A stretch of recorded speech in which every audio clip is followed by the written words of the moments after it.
तो कैसे हैं आप लोग? Welcome welcome friends, welcome to new concept of strain. अब ये स्ट्रेन क्या होती है?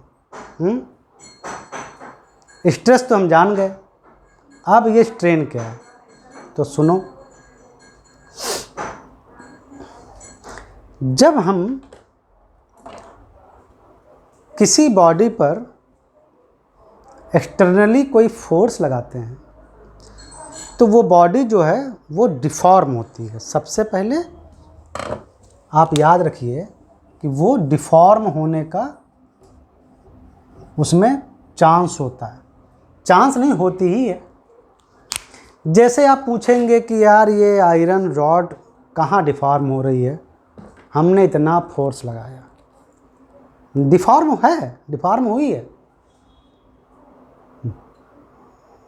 माइक्रोन लेवल पर या नैनो लेवल पर, पिको लेवल पर, मतलब या एटॉमिक स्केल पर, मतलब एटम्स चाहे ही क्यों एक जगह से दूसरी जगह, कुछ एटम ही क्यों ना डिफॉर्म हुए, मतलब डिस्प्लेस्ड हुए अपनी जगह से, तो ओवरऑल बॉडी जो थी, होल बॉडी वो डिफॉर्म हुई। अब ये जो डिफॉर्मेशन है वो लंबाई में हो सकता है, मतलब लेंथ के लॉन्ग, या कह लो कि किसी एक डायरेक्शन में हो सकता है। जैसे हमने अगर इसको ऐसे खींचा तो इस डायरेक्शन में, मतलब सिंगल डायरेक्शन में डिफॉर्मेशन हो सकता है किसी सिंगल एक्सिस के।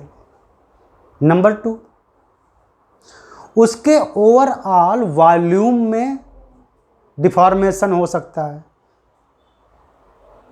जैसे आप किसी गुब्बारे को ऐसे दबाइए तो क्या होगा, गुब्बारे का ओवरऑल वॉल्यूम चेंज हो सकता है। तो ये है वॉल्यूमेट्रिक चेंज। एक होता है यूनिडायरेक्शनल चेंज, मतलब लीनियर चेंज, एक होता है वॉल्यूमेट्रिक चेंज। एक होता है कि भाई हो सकता है कि उस बॉडी की कोई साइड झुक गई हो या एंगुलर चेंज आया हो। तो 3 टाइप के चेंज हम जानेंगे। पहला unidirectional change means change in the length, like change in length. दूसरा वॉल्यूमेट्रिक चेंज। तीसरा कुछ ऐसा समझो कि ये मोम की एक मोम का एक क्यूब था, हाँ, ये मान लो मोम का बना हुआ एक क्यूब था।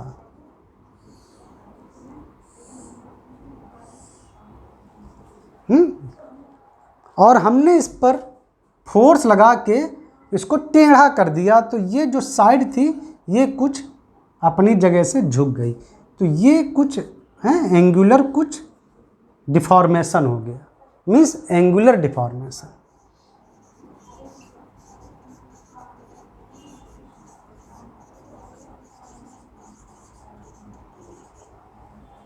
मतलब एंगुलरली शेप चेंज हुआ।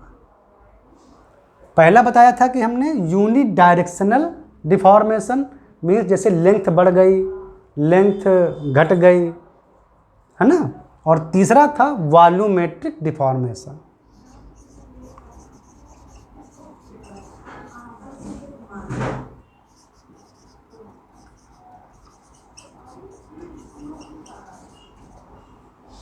तो इन चेंजेस के आधार पर या इन डिफॉर्मेशन के आधार पर हम जानेंगे कि स्ट्रेन क्या होती है। तो पहली स्ट्रेन जो है उसको बोलते हैं लीनियर स्ट्रेन। जैसे लीनियर स्ट्रेस वैसे ही लीनियर स्ट्रेन।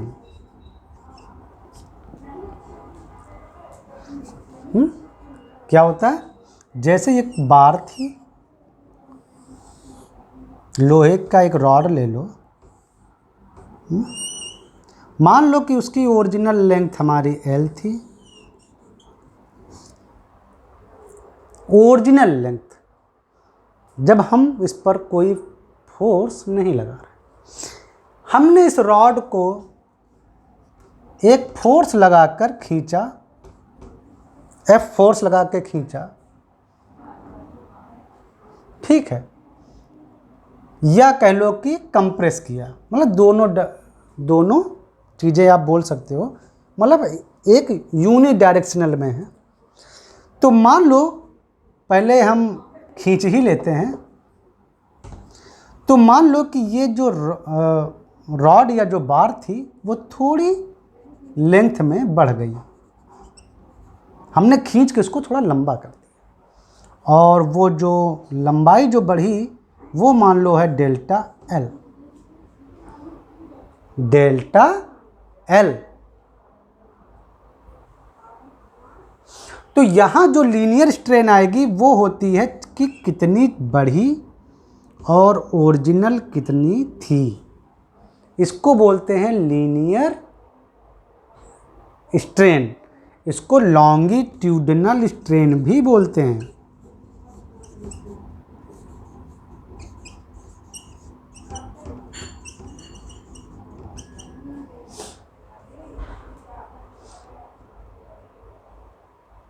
और अगर हमने ये कंप्रेसिव फोर्स लगाया होता, मतलब उसको दबाया होता रॉड को, तो पहले ओरिजिनल शेप ये था एल लंबाई, हो सकता है ये बाद में घट के वो यहाँ आ जाए, यहाँ पे। तो कितनी लंबाई घटी, मान लो डेल्टा एल घटी, तब भी जो लीनियर स्ट्रेन होगी या लॉन्गिट्यूडिनल स्ट्रेन होगी उसको ऐसे ही लिखेंगे। फ़र्क ये है कि टेंजाइल फोर्स लगाने पर, यानी जब हम स्ट्रेच करते हैं तो लंबाई बढ़ती है, तो लीनियर स्ट्रेन को हम पॉजिटिव दिखा सकते हैं, और जब हम कंप्रेस करते हैं तो लंबाई घटती है तो उसको निगेटिव दिखा सकते हैं। तो इसको लीनियर स्ट्रेन या लॉन्गिट्यूडिनल स्ट्रेन कहा जाता है। दूसरा आओ, दूसरा होता है शियर स्ट्रेन।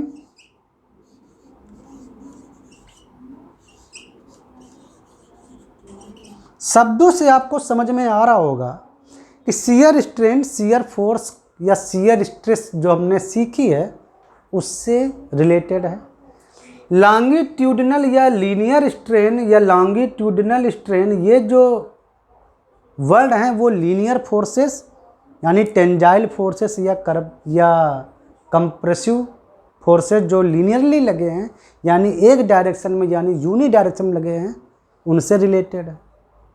और तीसरा वॉल्यूमेट्रिक, जैसे कि हमने आपको इसके पहले वाले में बताया था, जैसे बॉडी को उठाकर समुद्र में फेंक दो, हैं, जिसमें प्रेशर से पूरी बॉडी का वॉल्यूम चेंज होने लगे, हैं, वॉल्यूम मतलब चारों तरफ से, तो ऐसी जगह पर हम वॉल्यूमेट्रिक स्ट्रेन इस्तेमाल करते हैं। आप समझ रहे हो। शियर स्ट्रेन क्या होता है? शियर स्ट्रेन है कि जब एंगुलर डिफॉर्मेशन आए बॉडी में, जैसे ये देखो, अभी ये क्यूब हटाते हैं और तुमको समझाते हैं थोड़ा और अच्छी तरीके से।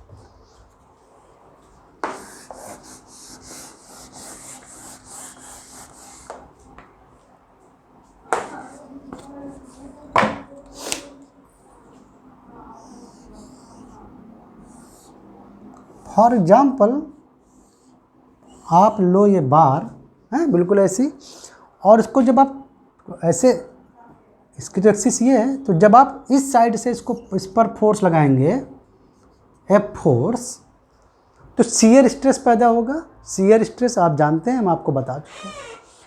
जब आप इस पर ऐसे फोर्स लगाएंगे ना, तो ये बॉडी जो है वो कुछ ऐसे झुकेगी, है रियल में वो बॉडी जो है ऐसे के बजाय थोड़ा ऐसे होगी। तो देखिए उसके ओरिजिनल ओरिएंटेशन से कुछ फर्क आया। ओरिजिनल ओरिएंटेशन ऐसे था और वो एक एंगुलर डिफॉर्मेशन आया। तो ये जो एंगुलर जो डिफॉर्मेशन आया ना, ये इसको गामा से रिलेट करते हैं और इसको बोलते हैं shear strain. Gamma is shear strain. और इसको रेडियन में आप मेजर कर सकते हो। एंगल है रेडियन में, रेडियन की कोई यूनिट नहीं होती है, ठीक है। It is a angular deformation. Shear strain is nothing but is a angular deformation. Okay, अब तीसरा हम लिखते हैं वॉल्यूमेट्रिक स्ट्रेन।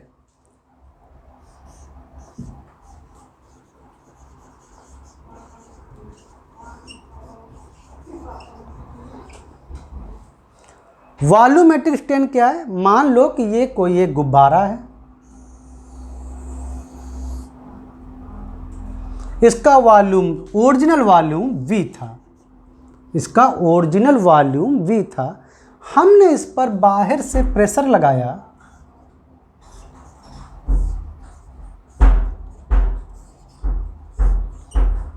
और अब गुब्बारे का शेप कुछ